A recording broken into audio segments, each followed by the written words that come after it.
I should do a live stream intro here. Okay, it looks like we are live. Welcome, everybody. Hello, Jonah. Hello. So, Long time no see. yes, it's been a while. Not really, actually. We're doing better and No. better every time. We're getting these a little bit Yes. narrower in the time that it takes to do them, and so go us. There were no announcements made about this, but we'll still be live streaming it. It's our first Techlore Talks live stream. We just wanted to live stream it instead of doing our normal thing this month, and we'll be leaving it up, and we'll re-upload it as audio for all you podcast listeners as well. Today, just to kind of summarize our game plan, which isn't too much actually, it's pretty chill today, but we are going to talk about some Google stories that came up, and we're going to give our analysis and fill you in on what's happening for those who aren't curious. And then after we do that, we're actually just going to open it up to just random comments that any of you have on just the YouTube live stream side of things. Normally we have our forum and we have our patrons, but this month we're just going to open it up at the very end for just a few YouTube commenters. And so that's what we're going to do today. So have anything else to say before we get into it? All right. No, let's get started. Okay, let me move here. So first story is Android will now scan sideloaded apps for malware at install time.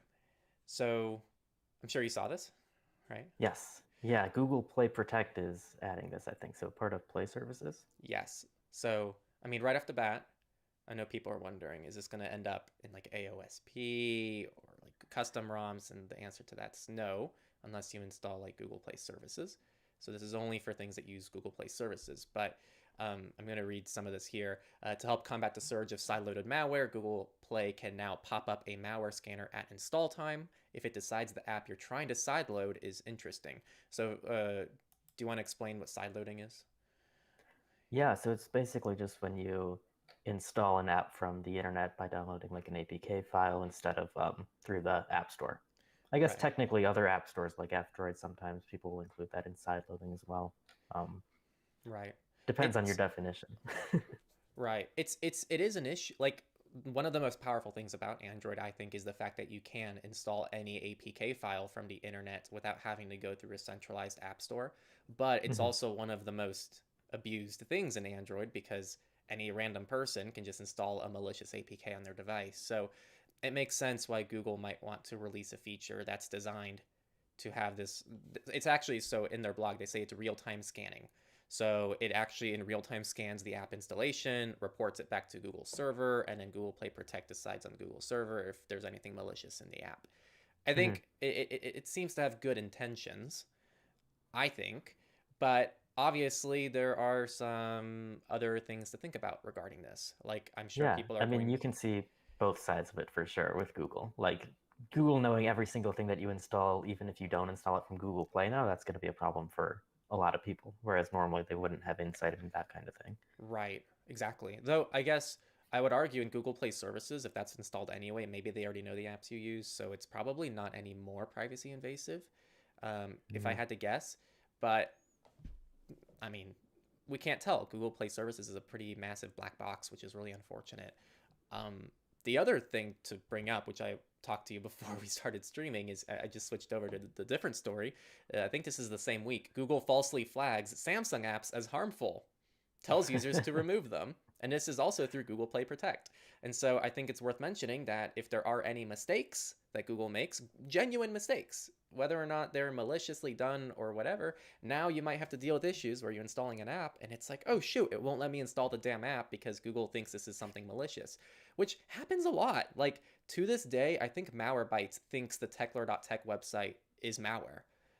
And Still. and I reached out to them. They said you have to get a new IP address for your website because the IP address was flagged. And I did that. I purchased a whole new IP address, and I think our site was still being flagged by Malwarebytes as malware. And there's nothing I've been able to do. I think I even saw some activity on our forum about it or something like that. Crazy. Oh, you have Oh, those reactions on. there we go again. Just like last month. Let me turn those off. Oh, a couple of people are saying the volume seems low. Okay, I don't know if I can boost that. true. Might want to look at that. Yeah, I boosted yours and I boosted mine. So And I'll double check my reaction settings as well just to see. Make sure they're not on. yeah, I boosted each of our ends by like 5 decibels. So feel free to let us know if that's good. But yeah, like there's also the efficacy side of things too. Like Google has to actually implement this in a way where it won't bug people. But Hmm. I don't know. Do you think it's a good or bad thing? Well, something that I noticed, or didn't notice rather, in the screenshots that were shared on the forum was there didn't seem to be a way to bypass that warning if it did detect it as malicious. Ooh. And I don't know, it wasn't clear if you could hit the show more details and it would show. I didn't see that screenshot in any of the articles. So whether that is there is probably going to be a big thing for me because, like, if you think about how other platforms handle it, like Windows Defender or like Google Safe browsing, you can usually hit more and then bypass the search or bypass the screen anyways. With some scanners, like Apple's, for example, like if you try to install um, an app that Apple thinks is harmful, it won't even let you do it at all on like Mac OS. So kind of interested to know what the approach is there. And I don't think that's clear yet from what I've Right. seen. Right. For those watching the stream, you can see what Jonah's talking about here. But yeah, I'm not seeing there. Yeah, you said there's the more details button, but I don't think that's it. And there's Yeah. another detail here. Play Protect. I'm quoting what it says here. It says app scan recommended, which implies it's optional. But like you said, none of the screenshots seem to show that anything's optional. But then it says Play Protect hasn't seen this app before to protect your, which I just find interesting because that means they might be collecting like the hashes or something for the APKs, or they're having some way of not having to rescan Mhm. applications. So maybe they are collecting like some kind of database of what's a safe and unsafe applications, even if it's being sideloaded. I'd imagine that's the case, yeah, just to prevent like having to upload the app every time. But in both of the screenshots, in both the first one and the third one there, the only option it gives you is to stop installing the app if you want to get out of it. But the more details button might hide another option if you click it. So I don't Maybe. know whether that's the case. I guess we won't really know until it exists, Right. since they haven't shared anything other than this blog post, as Is far as I know. is this an Android 14 thing or what? Let me Um, see. I don't remember exactly what it said when it's coming out. It's first rolling this out in India, and it will expand to all regions in the coming months. So that's So all. we'll have to check that out then. Yeah. So we'll just keep an eye on But this. yeah, it's interesting. Like this is coming right around the time where Google has put in a lot of like effort into making third-party app stores more usable on Android. Like third-party app stores can now update apps in the background, that kind of thing. They're working on like methods for them to work, but they're also like trying to make sure that Google Play is involved um, With in that every step of process. the process. Right. Yeah, without using Google Play. So Right. Interesting. Fortunately, I don't think any of this should impact custom ROM stuff, but I guess for people who will be using anything with Google Play services, which can be custom ROMs as well, um, should be an interesting thing. The next Google story is this one, the KeyPass site. I did post this as a PSA as well on YouTube community posts. I don't do the community posts too often because like why I think but when I do them it's because normally I think it's actually important. Mhm. And for those listening, essentially Google shows ads in Google search. Many of you might not even process that because you likely use an ad blocker, but if you don't use an ad blocker you'll see it says like sponsored, or I think they say sponsored, right? Yeah. Yeah, Maybe, Google says yeah, it says sponsored at the sponsors. top. Hmm. Oh yeah, there's a screenshot right here, so you can look at it if you're on the stream. But pretty much what happened was some malicious people went ahead and they started running Google ads for KeyPass, the password manager, the open source offline one that we and many other people in the privacy and security world very strongly enjoy. Except this was essentially a phishing site. Like you go there and you download a malicious version of KeyPass and you install that on your system. So they were abusing the ad space to have a fake KeyPass website there to trick people to download this malicious version of KeyPass. And what's frustrating to me about this, and it's something that people brought up in our forum as well when they talked about this, I'll just quote what this person said: reformed sandpaper. It's funny how Google keeps crying about the use of ad blockers when they allow literal malware in their ads. The use of ad blockers is no longer just about getting rid of annoyances, but rather being the first line of defense against malware, and that has been the case for a pretty long time. I don't know if it's the first line of defense against malware, but in this day and age, like absolutely, I think for me, not using an ad blocker is a security risk at this point, Yeah, because I this seems to absolutely be agree. a recurring issue. It's insane. Like, The craziest thing about this one is that like there are no really obvious like red flags with that ad that was on mhm, Google. Like the domain name is correct, that kind of thing. So that's the kind of thing where like I know a lot of people don't click on ads in Google, but they do click on it if it's also the exact same search result that they're looking for because they look identical. And in this case, like if you're just looking for the KeePass homepage, it's just another result for the KeePass homepage. So a lot of people would click on something like that. right. It's really bad because, like you said, it's the same, essentially the same URL. It looks like the same URL on Google, and there's no reason to click, because especially because this actually happens organically as well. Like I've Mm-hmm. seen in the past, like I'll type DuckDuckGo into Google, and you'll see something. I'm not saying DuckDuckGo runs. I know I've seen it before. I don't know what services run Google Ads, but like I've seen situations where a service like DuckDuckGo has a DuckDuckGo ad at the top, and then right below it, it's like the actual DuckDuckGo website, which is not an ad. You even see this on like the iOS App Store. If you type in Facebook, you might see the Facebook app on the top as an advertisement, and then you see like the actual Facebook app right below it. So it's two listings of the same thing, and that's what this looks Right. like. Mm-hmm. It's really scary, and I don't know how this kind of thing slipped up. Like it's just not okay. Did And it say in this article, I don't know if I saw, but was it like a targeted ad at all, or was it like just everyone was getting this? Because what I was thinking is like Google provides so much ability to target your ads to specific users. If this was so targeted, this might not have even been like caught as quickly. If they like target it towards a specific niche or like a specific region, for example, I could definitely see that being really problematic in like other countries. I didn't personally see anything here. The most I saw, and I'm looking at the article right now just to verify this, was that the ads only ran from Saturday to Wednesday. So it was only Mhm. running for like a few days. This wasn't a super long term thing, but they were paid for by something called Digital Eagle, which was a verified person by Google. Hmm. Like it's a verified company, Digital Eagle Incorporated. Um, so yeah, very weird situation. It could be targeted. I feel like it has to be targeted to some extent because it's such an unpopular password manager relative to all the other options on the market. And I think Hmm. the only reason to target uh, KeyPass specifically is if there's a specific type of user or specific individuals that you know might use it. But even then, it's still a weird campaign to run because they probably already have KeyPass installed. Yeah, it's just crazy, crazy Yeah, situation. yeah, It's I mean, it just annoys me when all these centralized companies want to be like the gatekeepers of the internet and what's safe and what's not safe to run on your device, but then they can't like verify any of those things themselves, you right. know?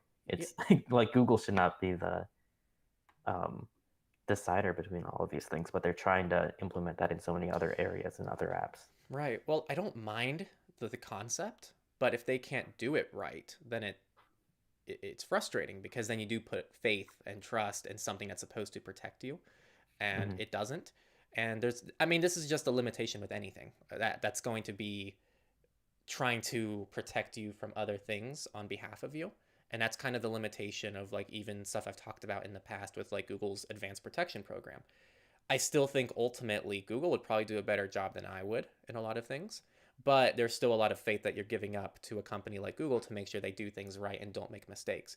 At the end of the day, though, like the fact that Google, no, this because I was gonna say the fact Google slipped up wouldn't have put you in a worse position, but that's not true in this story because Google actually was utilized as the tool to exploit the individual. Like this was actually the actively exploited tool, was Google advertising.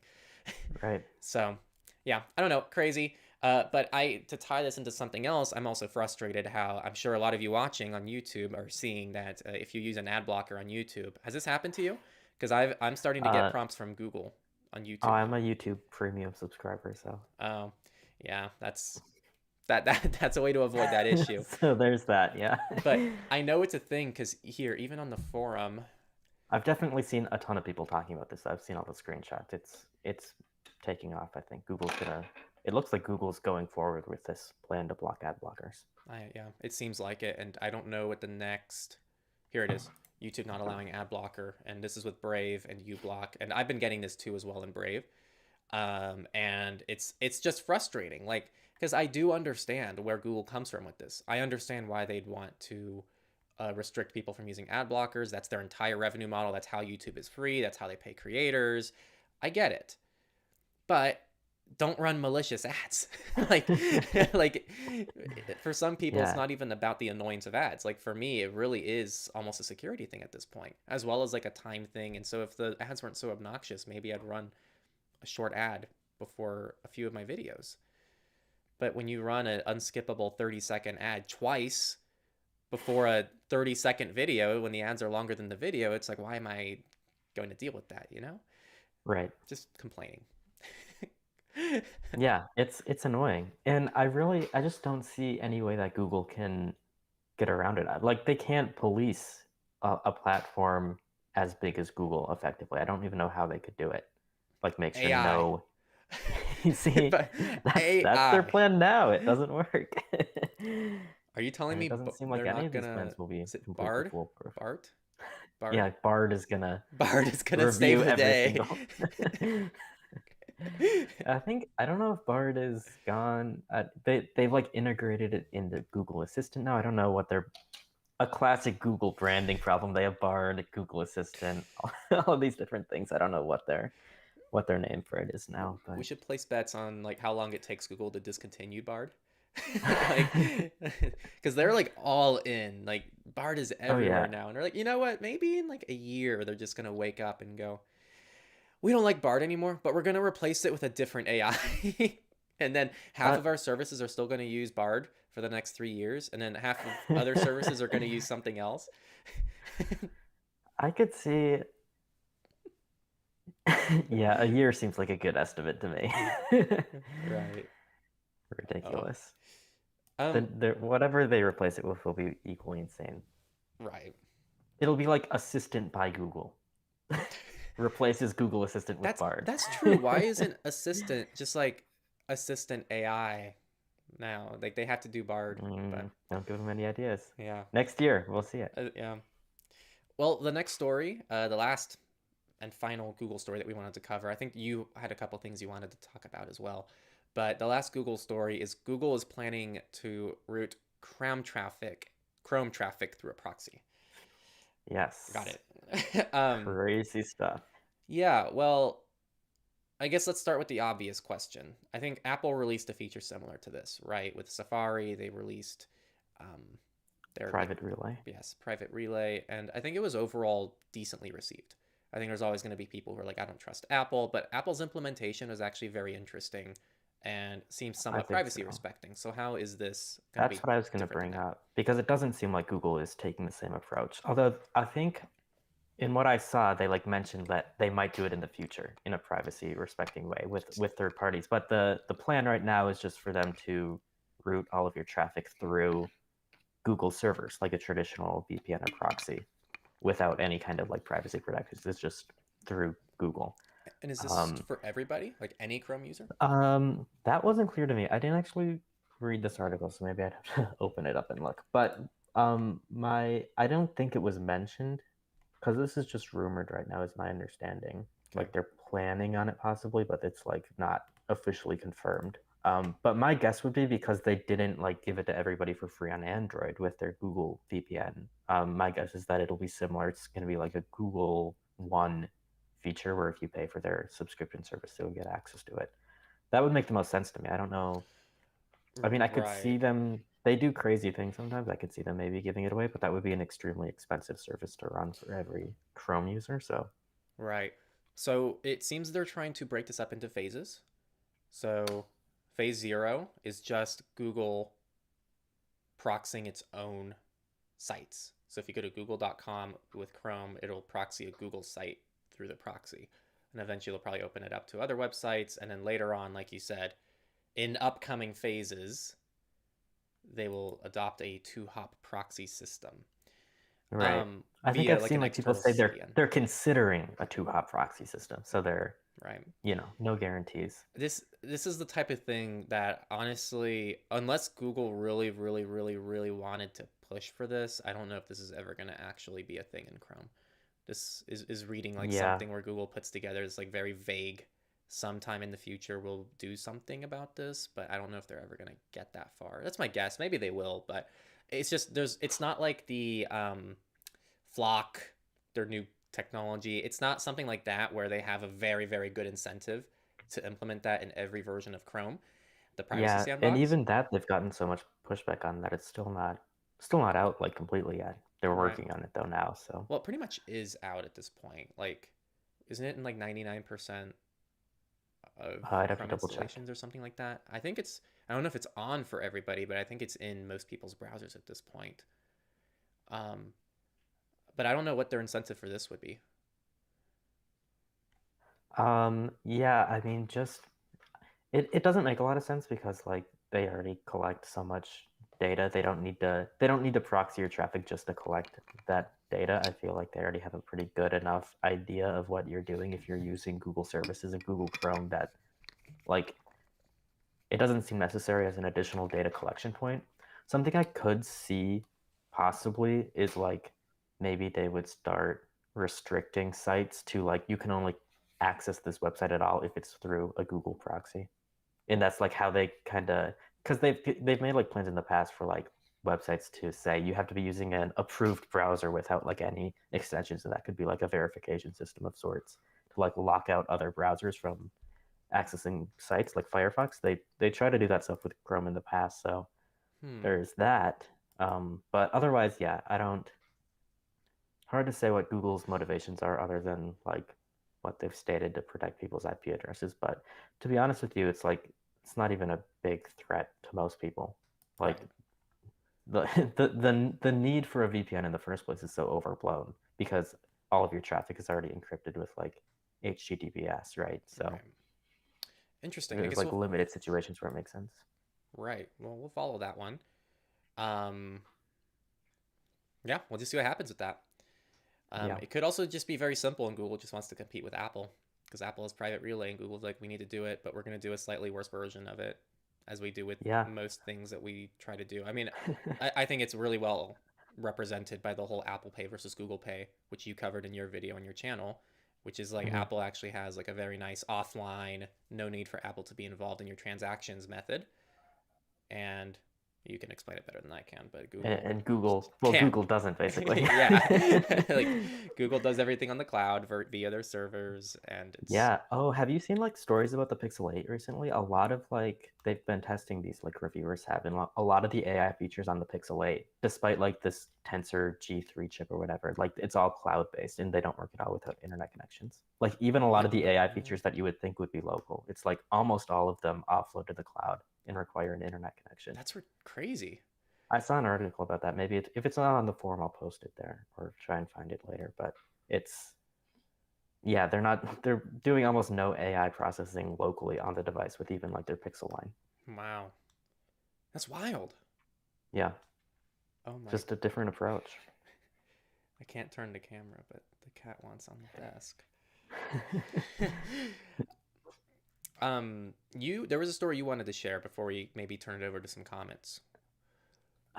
Just a couple smaller stories I've seen. I've seen some people talking about. There's a story. I don't know if it was posted on the Techlore forum. I know it was posted on the Privacy Guides forum of Apple releasing like an updater pad that they're going to keep in their Apple Store so they can update your phone while it's in the box before somebody buys it. Right. Um, and I've just seen some people concerned about like if somebody gets a hold of this updater pad thing, what can they do with it? But in reality, there's not really like a risk of it being used to install an update on somebody's existing iPhone without their consent or anything like that because there's other protections. So it's not like a real concern from a privacy or security standpoint. It's just something that I've seen people wondering about because they don't know exactly how it works. Right. Well, it's one of those things that I think it's valid for people to be concerned about it and to Mm-hmm. want to look into it, but also I don't know. I don't see a huge issue with this, even if someone else got a hold of these kinds of systems. Um, there's a lot of safeguards in place that Apple can implement, which I'm sure they're going to implement to prevent that to be misused, like you Hmm. said. But do they have any like white papers or anything that goes into the technical details of this? Not of this product, because I think this is just like a leak it's something that they're working on, but Got it. like just for internal use. But Apple does have like the Pixels have the same thing. On the Pixels, it's called like insider attack prevention or something similar to that. Insider attack resistance, I think. And on the iPhone, it's the same thing where basically both of them require you to enter your passcode before an update can be installed, or you have to wipe all your user data. So there's no way for somebody without your passcode to install an update on your phone without and like gain access to your data. So without your consent, basically. And the same thing would apply here. So this would really only work in the store, like for iPhones that are new in the box that don't have a passcode set. But once you have a passcode set, all of your data is protected against like updates you didn't consent to. So it's not a big deal just from that standpoint. Got it. Interesting. I think it's a neat feature, but Mm-hmm. yeah. Um, Let me turn it over to some comments. So we got some haze. Hopefully the volume's fixed. Is the volume fixed for people tuning in? Is it loud enough now? I still have room to turn it up a bit louder if needed. I just don't want to make it too loud and have Bit it late for clip that. and have you all. I think people have been saying it's fine. Okay. Yeah, that's what I'm hoping. Tim said that Chrome warns you if it thinks you're going to a bad website, but you can still go to it. So hopefully they do that with Play Yeah. Protect too. I have a hard time believing they won't because, I mean, even for testing purposes, like, what if you want to test a malicious app on Android? Mm-hmm. Like, you're a person who actually tests those things. Like, you have to have a way to bypass it. Um, I don't know if that would go over well if they didn't have a way to essentially whitelist an application. Yeah. Something else I wonder about it, now that I'm thinking about it, is whether this will impact the ability to install third-party apps if you have the advanced protection program enabled. Because if I remember correctly, if you Ooh, do on stock Android, you can't install APKs at all. no. Play Protect protects against that. But now Nope. that Play Protect is installed in that process, maybe they'll change that. Right. Uh, Someone said Jonah was louder than me, so I fixed that a little bit. But no, that is true what you said. If you're on advanced protection program, you can't install APKs. Do you think that maybe the opposite would happen? It's like maybe the reason why they didn't allow you to install APKs is because they couldn't verify it, but now with this feature, they could actually allow people. Yeah, that's what I'm saying. Like Oh, maybe okay, they'll got it. enable it now. Got it. I Hmm. thought you said they would keep it disabled, but that makes sense. So I don't know if they will or not, but Yeah, could it be should be interesting. interesting. Yeah. Um, let's see. Same happened with OBS, and several YouTubers got had with it. That malicious advertisement, like the Oh, OBS advertisement at the top. Yeah. oh, I didn't know about that. Yeah, that was a little while ago. I think I saw a couple stories about it. It's crazy. Well, Might be on the forum. I'll be using ad blockers going forward. Absolutely, yeah. It actually bums me out because there's no doing anything right here. Because let's go through the options. Option one is you just don't use an ad blocker, but then you're putting yourself at risk. If you use an Okay, Kat might be joining soon. If you use an ad blocker, you're now putting, I guess, the free internet and like the business models of the internet at risk. If you pay, like for YouTube Premium, as you do, you're now putting, I guess, your own privacy. Like, I don't know, like the issue that a lot of people would have with that is that like you're supporting Google's business model. But then like the rebuttal to that is, well, you're supporting a sustainable, healthy business model that Google might have, which is you're just paying for a Google service and you're not necessarily part of their like free, privacy invasive, potentially more problematic business models. This is why Mhm. some people say like I actually like buying Google Pixels from Google because like for custom ROMs and stuff, because that's telling Google like I want to support like actual hardware that you guys sell, but I don't want to be a part of your ad industry, for example. I don't know if that's actually how it happens on the back end of things. If Google's like, well, we're making more money from our phones, so maybe we can start pivoting our business models to something more sustainable. But I don't know. It's just like there's no doing right. It's a tricky subject with ad blockers and whatnot. I wish I could just pay Google and feel good about it and then not have to use ad blockers when I'm using like YouTube or something. Yeah. I mean, from the perspective of like a consumer, you can't really choose which business models to support. Like because But you can. creators have chosen YouTube to be the platform that they do business on, right? So you have to um, interact with like the creators that you follow through that platform specifically, and you don't really have the choice if they don't post anywhere else. Um, Right. so I don't know. It's tricky. It's a tricky problem. It is. I'm a big believer though in voting with your wallet. And it's something that I'm getting really frustrated about with other people because no one else seems to do it. Everyone complains about Netflix, they complain about Hulu, and I sent you that article recently.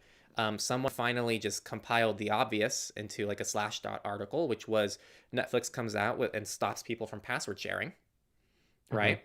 And then like few months later, they up their subscription prices after they see a huge increase in users because people can no longer share Netflix accounts very easily. Yeah. And it's like, did you guys not see that coming? Like 100 miles away. Like they're trying to stop people from sharing accounts so that way more people have to buy more accounts. And then once you do that, then you have more people to increase subscriptions cost for. And it's like, you need to like delete Netflix. Like that's Yeah. just what you have to do. You just have to get off the platform and stop giving them money so they can't keep taking money from you. But people don't do that anymore. I was No. I was It's all just like convenience-led purchasing. Like people are just going to go with whatever's the easiest option and not whatever's the best option, for better right. or for worse. And it's tough because there's so many things out there and there's so many causes and so many things that you can stand up for. But like, I guess I understand, but the Netflix one really bugs me because even people that use Netflix seem to hate it.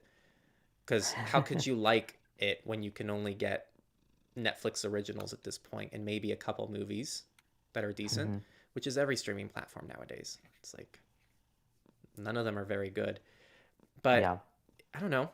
I was okay. So I was with a friend. My friend was driving. We went to the Taco Bell drive-through, and so Taco Bell got this vegan cheese recently. And I'm like I said, I'm like a vote from my wallet kind of person. And so even though I find Taco Bell pretty disgusting, and I found their not regular nacho cheese to be gross. Like if you Yeah. like Taco Bell's nacho cheese, like I don't know what to tell you. Like it's just nasty. Like it's just like not real. I mean, I'm glad you like it, but I'm like this has always been gross. So I got the vegan nacho cheese and my friend tries it and they're like this is pretty bad. And I go, "Hot take, it's just as bad as the regular nacho cheese." So they nailed it like in my head. Um but the Taco Bell locally, they stopped making it. Even though they still have it, they just don't make them anymore because people don't buy them. So we Hmm. went through the drive-through, and we asked for nacho fries with the vegan nacho cheese, and they just went, "Oh, we didn't make it today." And I told my friend like, "Okay, well let's just go." And they're like, "Well, we were in a drive-through, like we can't just like," and I'm like, "No, like let's go." And then they ended up ordering just nacho fries, but then they took like Mm. 10-15 minutes just to serve the person in front of us, and there was only us two cars. And I'm like, can we go? Like, this is like at a certain point you have to draw a line. Like if a service is so bad and you keep paying for it, it's just enabling that crappy behavior. It's my side rant. Yeah. Totally unrelated to privacy. But it is. Everything's connected. Everything's connected. That's so true, though. It's people. Some people can just put up with more stuff. I just get annoyed too easily, I think. Me too. But people are just fine with whatever. Right. As far as Netflix goes, I almost wonder what the. I want to know the data on like how many like companies are subsidizing people's Netflix subscriptions because like Verizon, T-Mobile, all these carriers like pay for Netflix and other streaming services now. I've seen like Oh, my parents get Netflix for free, for example, and I don't know if like the price increases just affect T-Mobile's end, so they get more money out of T-Mobile and not the individual subscriber, or like how that works exactly. But that would be something to that I'd be interested in knowing. right. Weird. But maybe most people pay for Netflix directly, and most people don't get that. I don't know. It'd be fun to see. It'd definitely be an interesting stat to get. Yeah, I think they're probably both important sources of revenue for them if I had to guess. Hmm. Another one that's big is these smart TV crap things. Like, uh, So someone I know has a Roku, and Oh yeah. get this. This is what they told me. So I have not fact checked this, but they seemed pretty sure about it. So you should look it up to make sure this is true, including yourself. But they said that if you like, Roku has a centralized search engine for all the streaming services on the Roku. Yes, that Let's is true. let's say Shrek 2. You want to watch Shrek 2. All right, you type in Shrek 2, it's going to show you, oh, you can watch this on Hulu and Netflix or whatever. Like 4 options. But if Hmm. you're a subscriber already to Hulu, they exclude that from the search results. What? That doesn't So make a lot of sense to me. no, because so then it How does that work? incentivizes you to pay for the ones you don't have. But I don't know if that's true. I need to look into that. But either way, like, if that's Mhm. true, that'd be concerning. That would not make a lot of sense to me. I mean, I feel like that would defeat the point of the search from a consumer perspective. Well, But no, but then if that they're would, just tricking you, no, because then the point of the search is just to show you services that show the movies that you don't already pay for. So it's the goal of the search is to sell you different streaming services. But I need to right? look into that. This is also not a tech savvy friend. So they might also just like literally not know and they screwed something up or something weird. I don't. But I my, feel like that is not true. it could be not true. That's why I said, like, definitely look it up because that could be very wrong. But either way, I still think that a lot of these packages that people are getting, like Roku and whatnot, like, there's probably a lot of people who end up purchasing these streaming services because of the ecosystem that is integrated in people's devices at this point. Similar to you, like Netflix is now integrated into your cell plan, similar to how Netflix is integrated into your TV. And if you're not paying for Netflix, you're actually missing like a big functionality piece of your TV. Because, Maybe. yeah. And so, I mean, that's I don't know. I'm trying to think of like services that are like heavily integrated into devices, and the only one I can really think of is like Amazon Prime Video on the Fire devices. But I feel like all of the other like smart TVs and streaming like devices I've seen are pretty platform agnostic. Like you can use any streaming service, but I don't know if that's true or not. yeah. Yeah, Like with Roku, I can't think of why you would use a specific streaming service with that right. I'm a terrible because they don't person have their own. to I ask don't know. about this. I exclusively pirate movies unless it's like cheap to rent somewhere, which I still think is the best option nowadays. If you want to pay for something, like just rent an individual movie on YouTube or something because it's Yeah, normally like $2 or $3 and you only pay for what you watch and you still get to support something if you want to like pay for something and you don't have a risk of malware or anything and it's more convenient. Like it kind of balances all the options pretty nicely, I feel. And you don't have to pay for a, I mean, this is what's frustrating to me. People say, well, if you rent a movie, you don't own it. And I go, yeah, but if you're like the alternative is streaming, you're not just not owning the things you watch when you stream, you also don't even control or own or it's a different catalog every month. So you don't even know yeah, what you're going to be able to watch every month. Whereas with something like renting a movie on Amazon or YouTube, you can pretty much get any movie at any point in time. Like they're almost always there. Versus a streaming service, they're just going to continually change what movies you can watch. It might be your favorite show and they decide to just cut out half of the seasons and keep the first 3 seasons for some reason. That's my right. problem. Is like you're giving up control of the selection as well. It's not just control of ownership. With movies specifically, like for me, there aren't a lot of movies that I would watch more than once either. So like I don't feel the need to own that kind of thing. Like Right. if I can pay $3.99 to rent a movie and watch it once, that's fine with me. Right. But like I can see that argument for some things. Right. But I don't know. I guess these people just watch movies differently. I don't need to own every single thing that I consume. I just need to own the things that I use a lot, and movies are not one of them. Huh. I'm looking through comments here. Someone's using Revanced. Oh, I didn't look into it, but it looked like you looked into that new Lewis Rossman uh YouTube or like video Oh, application. that app. Yeah. I've just seen a lot of people talking about it. I haven't downloaded it yet, W- so I don't know Can you do you know like a general too much overview of about what it it. is? As far as I know, it's like It's a similar like a privacy front end that you can download on your app. It's like $10 or something. It's not free. Um, Although I've seen people say that like their payment system is like on the Honor system or something. I don't know exactly how it works. I haven't tried downloading it yet. So, um, but basically, it looks like it's kind of a plugin system, but it lets you like access videos from a bunch of different streaming services, like not just YouTube, but Odyssey, PeerTube. I've seen. I don't remember what else is on there, but it's like it integrates it all into one app. That's pretty cool. And yeah, I don't really know how it's going to be different from like all these other alternative YouTube clients, but at least Rossman is saying that like they're going to be taking the legal battle if Google decides to bring it on. So they have a bunch of money. I don't really understand like this organization that he works for, but I guess they just have a ton of money to spend on projects like this. So. Right. I mean, it's cool. They've contributed to a lot of privacy respecting projects, so love it. If people want to get more information, Louis Rossman's channel has a video on it. I assume, right? Yeah. Okay. Yeah.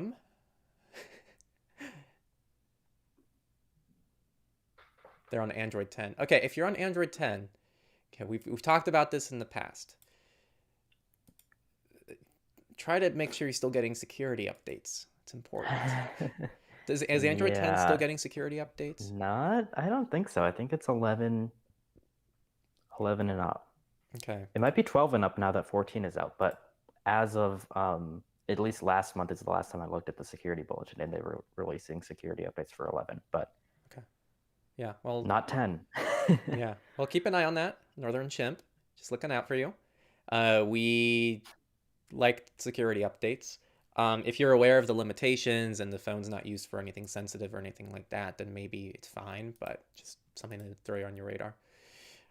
Someone said, I would purchase premium if Google would improve YouTube, not what they did to the platform over the years. And that's a good point too, because I like to tell myself, if I pay for premium, then maybe Google won't do things like remove dislikes, or they won't try to make the platform too algorithmically oriented. Like they'll give users options to disable the algorithm, or they'll give users options to make it a less invasive experience, so to speak, from a privacy perspective, from a mental perspective, from a enjoyment perspective. But they don't do that. They do both things. Like they want you to pay for premium while they make the platform more profitable for free users at the same time. And so you kind of get screwed on both ends, because if you're a free user, well, you're just getting screwed as a free user, but at least you're not paying to be screwed. But if you're using YouTube Premium, at least you don't have ads. So you're not screwed in one realm of things, and they do give you access to a few more features, which I'm sure are nice. But aside from that, like they're still screwing you with a lot of the stuff that they pull on free users. Yeah. A lot of the stuff, it's like most people just must not care about that kind of thing. And I think it's like different tastes maybe in like who's using YouTube, because like the most annoying thing for me is like how much they're pushing shorts. And sometimes I'll open the YouTube app on my phone, it'll default to shorts. I'm like, no, I do not want this video to start playing full screen on my phone as soon as I open the YouTube app. I don't need to watch 30-second clips of any content ever. But people are really into that, and they're really pushing it in all the feeds everywhere. That's the kind of thing that annoys me, but they have no control over. I just wish I want like a button that says, stop showing me shorts, please. Thank you. But that's by design though. And that's what's frustrating for me is Google, if they cared about the end user experience, and that was the overwhelming goal and motive that they had, was improving like the user and creator experience, in the YouTube settings, hide shorts. Yeah. Button. They should just have that. But I guess my point is like, I wonder if I'm in the minority of people who don't want to see shorts, and most people actually use shorts more than like normal content at this point. It might be the minority, but it's definitely not what everyone wants. But they should still have the option for sure. Exactly. Like there should be an option, because you're definitely not the only person who feels that way. And I think that there should be an option if they cared about the end user experience. It's not any harder. It's just one toggle. So, I don't know. It's frustrating. New Type Vampire says they use YouTube without watch history on. I'll admit that YouTube watch history is the one Google service that I actually do use, and they keep track of that. Just because I would I would rewatch videos too many times if I didn't know that I already watched them before. It's a problem for me. Dude, what? I know. How do you do It's that? crazy. Do you just like I don't forget you know. watched a video? Yeah. Especially like nowadays, I've seen so many creators like change thumbnails on their like 5-year-old, 10-year-old Right. videos. So that's like a big thing too. It's like, or like, I would just waste too much time. That's crazy. But that's just, okay, YouTube is like the one streaming service I do use quite a That's bit, crazy. unfortunately. Yeah, it is. It's pretty unhinged, but it's true. Um, let's see. Lucky225 said there's a privacy symposium in Berkeley tomorrow at the Bancroft Hotel with speakers from ACLU, EFF, and other organizations. I didn't hear about that. I Look wouldn't be into able to that. make it, but I was gonna say, how far away is that for you? it's a ways. Like it's not something Yeah. I can just. I mean, I could go to on a day's notice, but like I'm not going to. Um, but like I hope that's fun. I really like those in-person events. There's a lot of in-person events in the Bay Area, especially run by the Mm-hmm. EFF. The EFF runs a lot of events in San Francisco, and like it's Really, cool that's to, cool. yeah, it's nice to have access to that kind of stuff. Um, Someone said I use YouTube without watch history on. It's not optimal, but it avoids aiding the predatory algorithm. Why does leaving watch history on in YouTube avoid the algorithm? I'm a little confused. No, turning it off avoids aiding the algorithm. If you have it on, Oh, you are aiding it. without history on. I thought they said with watch Right. history on. Okay, I got it. Yeah. I was a little confused there. Someone said love the balance takes. Any updates on Go Incognito V2? Is there any up? So we have kind of a two-step process to this. So first, we're moving over to a different host. So we are using Teachable right now because at the time it was the easiest thing for hosting the course because Mm-hmm. it's complicated to host a course. Like you have to have a whole course portal, you have to have a user registration, user login, billing is a big thing as well. I have to do like tax documents and whatnot. And so I'm having Jonah work on our own self-hosted platform for things. So that's kind of step one of things. And then on my end is the actual like videos and the production and the scripts and whatnot. I've already compiled the scripts and kind of the general layout and the general changes I want to make. And now it's kind of like get started time for that. And I don't know. Yeah. How are things on your end? On my end, moving like the V1 version over to the new platform is almost finished now. So I'll just have to finish up a couple more things and then import all the users over. And everybody who goes on V1 now will get access to V2 on the new system, as far as I understand. Yeah. And then setting up V2 whenever you have the content ready will be as easy as setting it up on Teachable. But Cool. we'll get to that point whenever Yeah. that happens. Yeah. It moves slow. I mean, it's such a big project. I mean, like the Yeah. total amount of videos is literally hours. Like the last Go Incognito was over 4 hours. This one I expect. I don't know if I actually don't know the final length of time if it'll be shorter or longer. There are more lessons, but I don't know if like I've grown and matured and become better at articulating information, but I've also become more nuanced about things. And so I don't know if lessons will be longer or shorter. But I guess we'll see. Everything's still kind of a work in progress. I would hope to have things done in the next several months is my goal. But Cool. yeah, in the meantime, V1 is available for people who want to try it out, and you'll have free access to V2 when it comes out. It's a lifetime thing, so it doesn't really matter when you hop in. In fact, the sooner you hop in, probably the better, because it's only gonna, I assume, go up in cost. Probably not significantly, but yeah. Mm-hmm. Ooh, we got two hot takes. Someone says, I don't like shit. Don't bite me. Why do they bite me? Like, why do they do that? Is it because they don't want me to pet them? Maybe that's it. Hands up. Cats are a mystery. They are a mystery. I never know. But dude, they make the cutest noises and like they're very cute. Oh, and I like cats. Someone said I've installed the uBlock browser add-on to get rid of the YouTube algorithm. Way more boring this way. Unhook. Oh, unhook.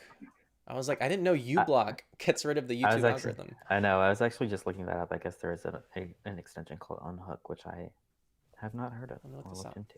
But it's specifically for hiding hiding things on YouTube, distractions, and that kind of thing. I was recently using an extension that was an overall. Here, let me switch this over.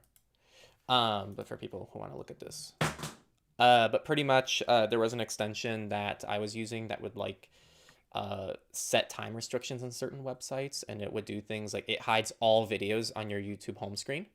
So you just open YouTube and all you see is a search bar. Mm-hmm. And so there are no suggested videos whatsoever. And it also did things like if you go to certain websites, it'll redirect you to other websites. I set it up for LinkedIn. So if I go to linkedin.com, it just forwards me to techlore.tech or Facebook or something like that. So if like any link it goes to Facebook or LinkedIn, it just redirects me elsewhere because I hate both of them a lot. So let me see. So Tim says they don't like shorts. And then John says, I like shorts. So I'm thinking we take Tim and John. We set up like a big like ring. And just let them go at it. And whoever wins decides whether or not Google should allow us to use the option for it to have shorts. Well, I don't know if John likes the same type of shorts that we're talking about. I should have read the whole comment. Yeah. The comment is, I like shorts. They're comfy and easy to wear. Right over my head, man. Yeah. Go Better says foxes bite humans while petting to express that they control the situation. Don't know if it's the same for cats. So you might just have a dom cat, is what I'm hearing. It's like I feed you. I like give you water. Oh, that's funny. Maybe that's the case. Yeah, the cat knows its place in your relationship. I'm actually pretty happy because I'm watching a friend's dog in the other room along with my dog, and there hasn't been any. While we were prepping, there were some shenanigans in the other room, but I think they're just as sleeping soon right as now. you mentioned them, so I was just trying to see if they would do it again. Yeah. Someone said your glasses are cute. Oh, thank you. And someone else says they hate shorts. They remind them of TikTok, and I hate TikTok format, just like their data collection. Yeah. I know. I gotta agree. I hate TikTok's format, but people are into it. It's just, I guess I just sound like a boomer, maybe. Right. I mean, how much do you think? Because here's the thing, I do have friends who use TikTok and they love it. And when I complain about TikTok, they go, but I enjoy it. So I'm going to keep using it. And I go, that's fine. I'm not going to stop you. But how much do you think it is people genuinely enjoying it versus because the way I see it, TikTok is built from the ground up to get you hooked. It's like someone tells me, oh, I just love crack because it makes me feel good. And it's like, yeah, that's like kind of why it's addictive.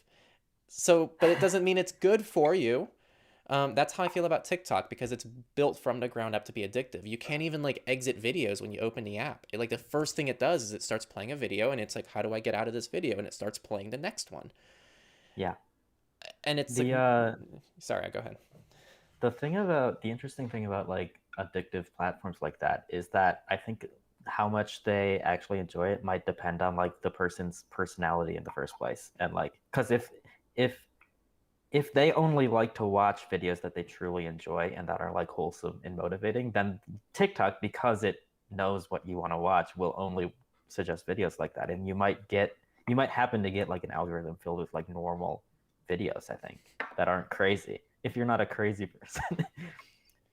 Like I've seen people like complain about Twitter all the time, like years ago when that was popular, and a lot of people would say like, oh, I only get like crazy political things and like random tweets and stuff like that, and other people are like, oh, I like Twitter because it just shows me like funny memes and cat photos or whatever. Like they don't get any of the crazy content that other people get. But both of those people would probably say that they like to use Twitter just because like that content, whether it's toxic or not, feeds into what they want to see. So it's hard to tell because people could be saying they enjoy TikTok because they're addicted to the content, or they could be saying it because they get good content, and it's hard to know which is which. Right. I think people really miss that when people don't really see how these platforms work because the platform really has a sole goal of just keeping you on it as long as possible. That's Yeah. it. And if that means showing you extremist nonsense, then that's what it's going to do. If it means showing you cute cat videos, then that's what it's going to do. It has nothing to do with the company necessarily. Like the company, there's not like, some person sitting behind their computer screen in Dallas going, oh, hey, it's Jonah.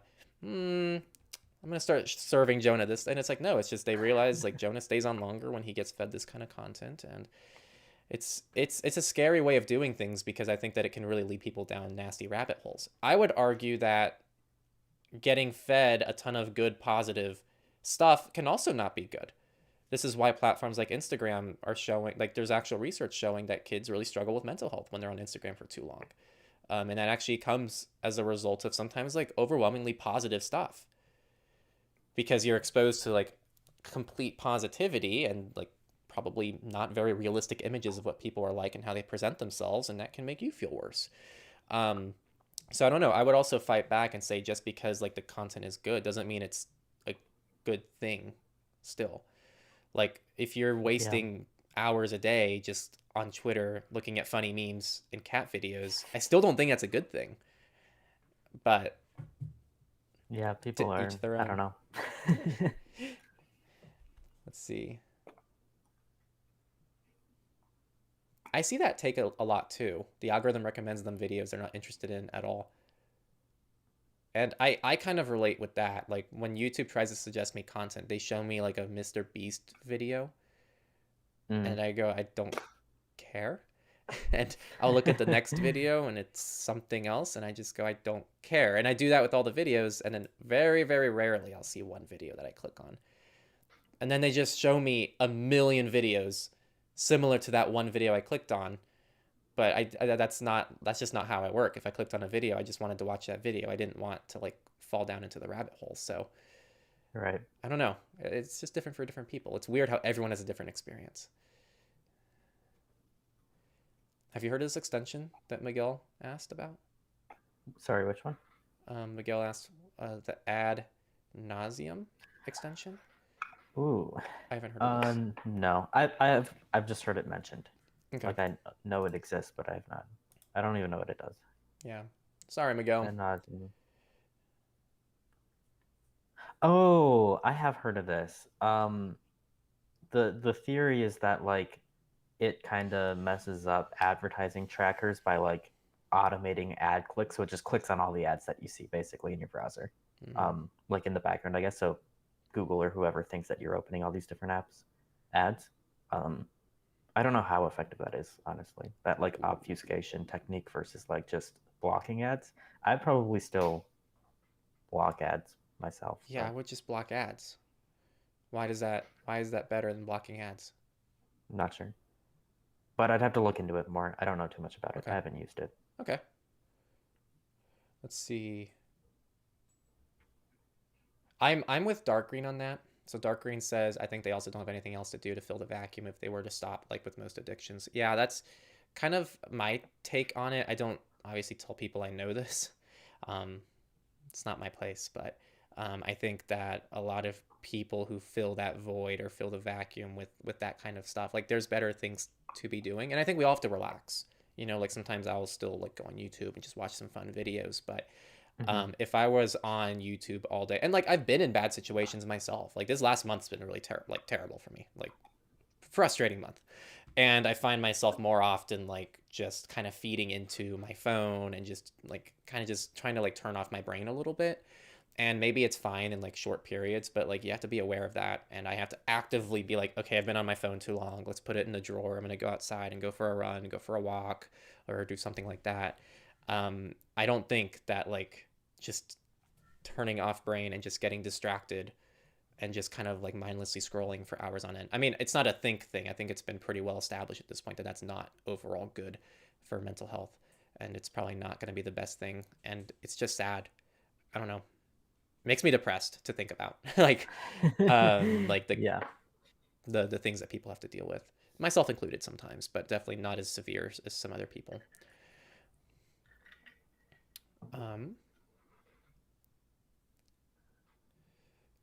Let's see. I heard a dog. Yeah. Um, well, is there much else? We'll do last call for comments. So if you want to say anything or want to ask anything, go ahead and leave it in the YouTube comments. Um, but in the meantime, is there anything on your end?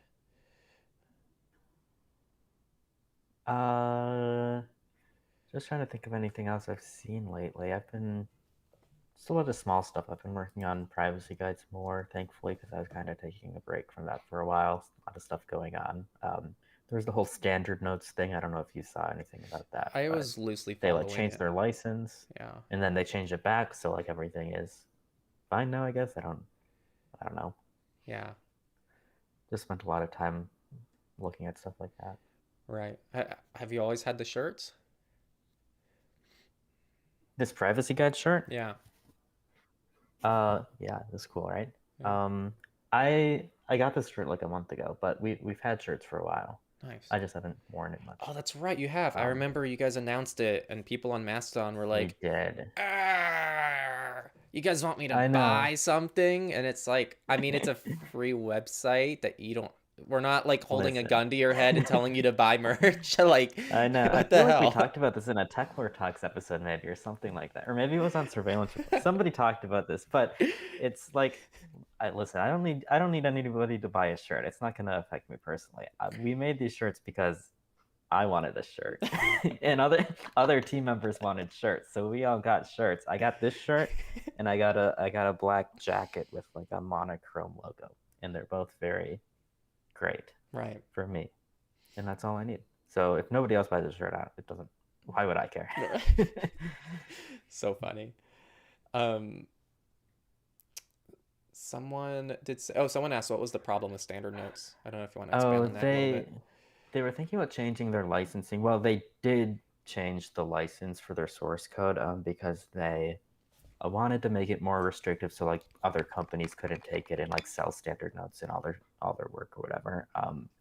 And there were a lot of problems with that decision, and a lot of like community members brought up various reasons why that shouldn't be the case, and they reverted the change like a couple weeks later, um, back to AGPL where it is now. So it's I mean it's a tricky problem that a lot of like these open source companies they tend to deal with for a while, or like they just think about like it's annoying if you put in all this work in a product and then another company takes it and sells it or whatever. But um, as far as I know, it's not like an actual problem that they're facing. It's just like a theoretical thing, and they ended up just sticking with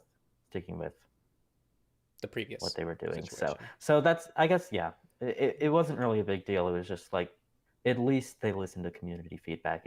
It turned out to be like a bigger issue for some people than they maybe were expecting. I don't know, but they switched everything back. So Nice. if you want to know, there's like a 50 post long discussion on the privacy guides forum about potentially removing standard notes, all the reasons for it, and we went over like everything because I was talking with standard notes for a while about it too. Right. The guy who runs it messaged me on Signal. He was like, "Oh wait, you shouldn't remove it, actually, please." Right. And we chatted for a while, and I think that everyone working on standard notes is like good people. So Right. Well, it's that's fine. in general, with very, very few exceptions, that's actually like the overall. So, like, people, it sucks because, like, I wish I could somehow publicize like all the friends I have that work on all the projects, like the privacy projects. Like we're in Mm-hmm. cool positions because we cover these projects and we get to know the developers, we get to meet the people behind them, and we like I do interviews, for example, and so I like to like shine a light on these people and like give them a platform and let them talk about their service, and I just facilitate a discussion and let people make what they can out of it. But it'd be awesome because like these people mostly have us on Signal and they just message us, and they don't see their actual personalities behind the screen, whereas we do. And you like what I'm trying to get to here is that like when I went to the Nextcloud conference in Berlin last month, Mm-hmm. and these people are just so friendly. Everyone loves the software they work on. Like it's just incredible. They're real people. It's very easy to get lost in the like, oh, I'm just using a software and not really like think about like the humans that are actually building it. But like these humans put in so much work and they're very passionate about the stuff they put together. And a lot of them are just normal people like us. We just have the privilege of having a camera up while we talk and do things. but like they do the same stuff that we do pretty much. And I wish there was a better way to like show that outside of just interviews. The interviews are nice and they're very formal, but it'd be nice to kind of show the more casual side of things, because it's like it's cool, like the standard notes Pete just like messages you on Signal, but same thing on my end. Like some big news story comes out about like a service, and then like I get a message from someone from one of the companies, and it's like, hey, like just wanted to chat about this, and yeah, Right. it's fun. Long story short, I wish people thought more about like the people, the people developing the services they use, because they're very real people that exist, and Yeah. most of them are fantastic. Most. Um, Just finding like there was a standard notes discussion on the Techlore forum too, so I'm just going to share a link in the chat for because a couple people were asking to stay updated on it. Yeah, and you can check it out if you want to learn more about the whole situation. But like as far as I'm concerned, it's everything is pretty much resolved. yeah. Here, let me also just show it on the screen for people curious. And I'll also use it as like a plug for our forum. If you do want to keep up with like privacy and security news, and if there were things we were talking about today on this stream that's like, oh, I didn't hear about that, most of those discussions take place on our forum. And like I said, Absolutely. about like people getting active, so the standard notes, this was a post made, and then like the lead developer of Ente came in and like responded, and then it's just, you got some cool people on the forum. It's cool. And then obviously, if there's any updates, it'll be there as well. And I'm sure it's going to be on privacy guides too on their forum. So yeah, Lots of cool forums. I was just looking at like the traffic stats for. I was getting into.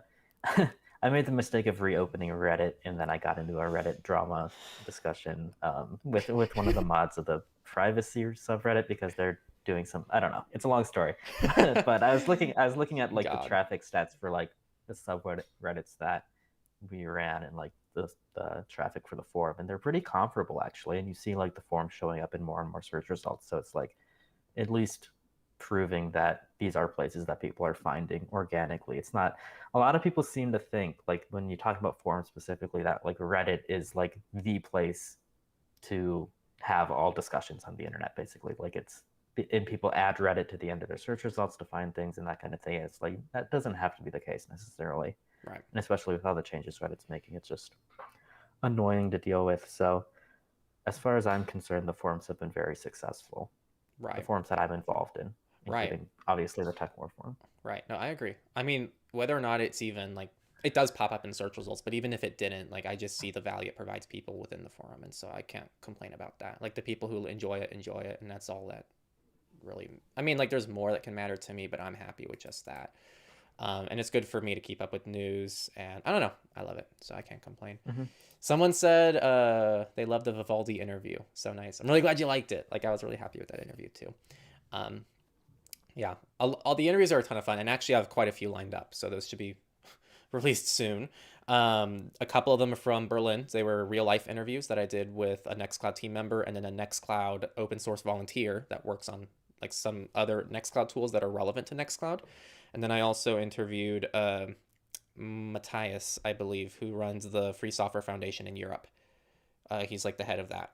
So the FSFE, he's the person who leads that. And then I already interviewed him. He just released a book recently. It was like a children's book that talks about privacy and like surveillance capitalism. And it does so in a way that like kind of teaches children to think about like big companies and stuff. It's really cool. It's well done too. So yeah. That all sounds super cool. I'm excited for you to post these. Yeah, me too. Whoa, hello, Johnny. Thank you. Oh my gosh. Hey. That's awesome. Quite nice. I can like comments now?